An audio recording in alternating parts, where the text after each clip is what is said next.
नमस्कार। अभी इस वक्त की सबसे बड़ी खबर मनीष सिसोदिया को लेकर मैंने कहा था कि इसमें जो कोर्ट के ऑब्जर्वेशन है उसके हिसाब से तो बाहर निकलते हुए नज़र आ रहे थे, लेकिन अभी कोर्ट ने अपना जजमेंट सुना दिया है और मनीष सिसोदिया को सुप्रीम कोर्ट से कोई राहत नहीं मिली है। जमानत देने से सुप्रीम कोर्ट ने इनकार कर दिया है। अब सबसे बड़ा मसला यही है कि सुप्रीम कोर्ट ने अगर इनकी जमानत नहीं दी है तो उसके पीछे बड़ी दलील ये है कि आने वाले दिनों में मनीष सिसोदिया के साथ साथ आम आदमी पार्टी के सबसे बड़े नेता अरविंद केजरीवाल क्या उनकी परेशानी बढ़ सकती है क्या, क्योंकि अभी तक तो उनके सारे के सारे मंत्री जो हैं वो किसी न किसी केस में किसी न किसी मुकदमे में उनका नाम आ चुका है।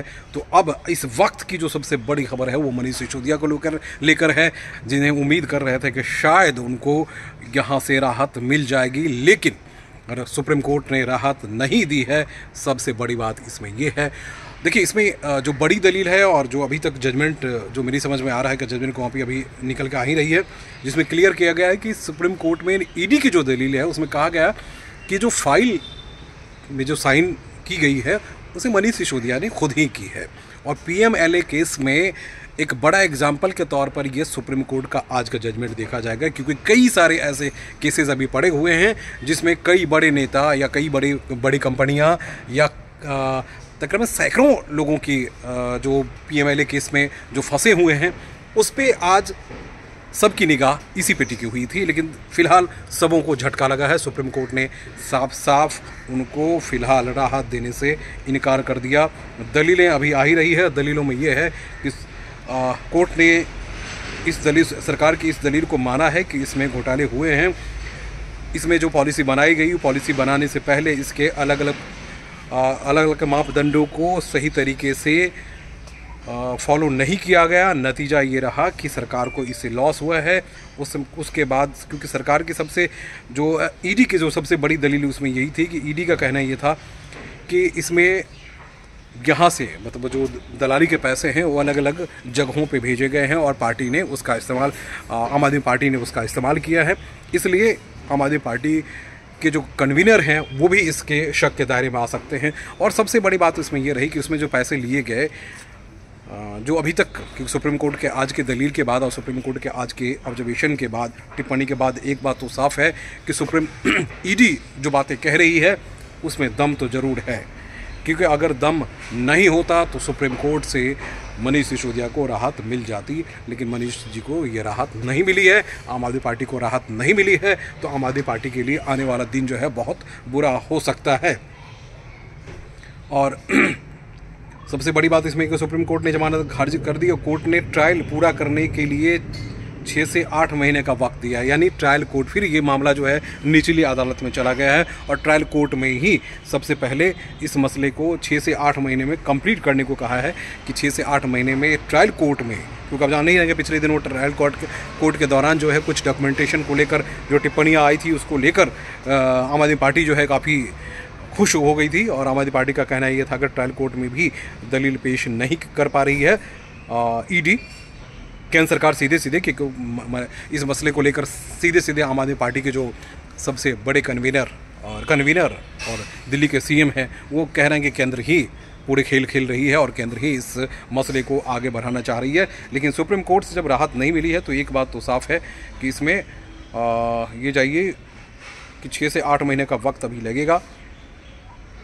याचिका को खारिज कर दिया और याचिका को खारिज हो जाने के बाद सिर्फ और सिर्फ आपको निचली अदालत में ही, अगर आप सोच सकते हैं कि 6 से 8 महीने का वक्त अगर ऐसे ही सुनवाई चलती रही तो फिलहाल उनको कोई राहत नहीं, यानी अभी मनीष सिसोदिया को जेल में ही रहने पड़ेंगे। और अब की सबसे बड़ी खबर है कि ये आम आदमी पार्टी के लिए सबसे बुरी खबर है, क्योंकि आम आदमी पार्टी को सबसे बड़ी राहत यहीं से मिलने की उम्मीद थी और यहाँ से राहत नहीं मिली।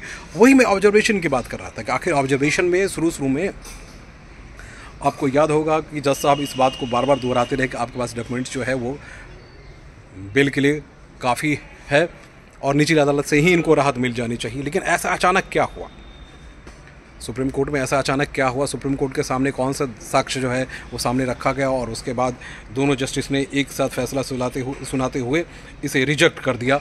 तो ये मान के चलिए कि सुप्रीम कोर्ट के सामने यानी ईडी के पास जो है बहुत सारी चीज़ें हैं, ईडी के पास बहुत सारे डॉक्यूमेंट्स हैं जिसको ईडी बार बार दोहराती है, ईडी के जो लॉयर हैं बार बार दोहराते रहे और उसके बाद तमाम सारी चीज़ें होती रही।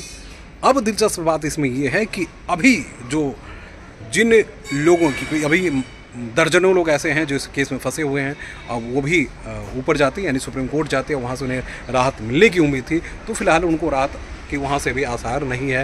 यानी 7-8 महीने जब तक लोअर कोर्ट में, ट्रायल कोर्ट में जब तक ये मसला चलता रहेगा तब तक मनीष सिसोदिया बाहर नहीं आ पाएंगे। तो आम आदमी पार्टी के लिए एक बड़ा झटका है और इतना बड़ा झटका कि अभी पार्टी संभलने की स्थिति में नहीं है कि संजय सिंह भी अंदर ही हैं, कई और जो इनके मंत्री हैं वो भी कई दूसरे मसलों में जो है वो शक के दायरे में है, उनके अगेंस्ट भी जांच चल रही है। तो इसलिए यह मान के चलिए कि अभी आम आदमी पार्टी के दिन अच्छे नहीं हैं और आम आदमी पार्टी को अभी और भी एग्ज़ाम देने पड़ेंगे और उसमें अब उनको ये शो करना पड़ेगा कि वाकई में इस एक्साइज पॉलिसी में कुछ भी घोटाला नहीं हुआ। एक बात हम आप जानते हैं बहुत अच्छी तरह से, आम आदमी की हम चर्चा करते हैं तो आम आदमी पार्टी ने दिल्ली में जो पैसे हैं, दिल्ली की जो कमाई है आम लोगों की, वो भरपूर जम के बांटा है, उसके बाद जम के काटा भी है। क्योंकि आप जान रहे हैं कि आम आदमी पार्टी ने भाई अलग अलग जगहों पे जब पार्टी लड़ती है तो फिर कैसे लड़ेगी। मुख्यमंत्री को का एक प्रोग्राम में तकरीबन 50 लाख से लेकर 1.5 करोड़ रुपये खर्च होते हैं, तो वो कहाँ से आएगा। तो तमाम सारी चीज़ें हुई, तमाम सारी गड़बड़ियाँ हुई है। हाँ, मनीष सिसोदिया के बारे में ये कहा जा सकता है कि मनीष सिसोदिया ने फाइल पे साइन जरूर की, लेकिन पार्टी फंड इकट्ठा करने के लिए अलग सेंटर्स बने हुए थे, वहीं कलेक्शंस हो रहा था, इसमें और कई बड़े बड़े नेता जो हैं वो शामिल थे और मनीष को कुछ भी नहीं मिला था। मतलब सीधे चलिए, मनीष को कुछ भी नहीं मिला। पार्टी वहाँ से पैसे लेकर जीती कहाँ, तो पंजाब में। पंजाब की जो बड़ी जीत है उसके पीछे यही फंड है। ईडी इस बात को, ईडी के जो लॉयर हैं इस बात को कई बार दोहरा चुके हैं। तो ये मान के चलिए कि अभी का जो झटका है वो जोर का झटका जोर से लगा है पार्टी को और पार्टी को फिलहाल कोई राहत नहीं मिली है। नमस्कार।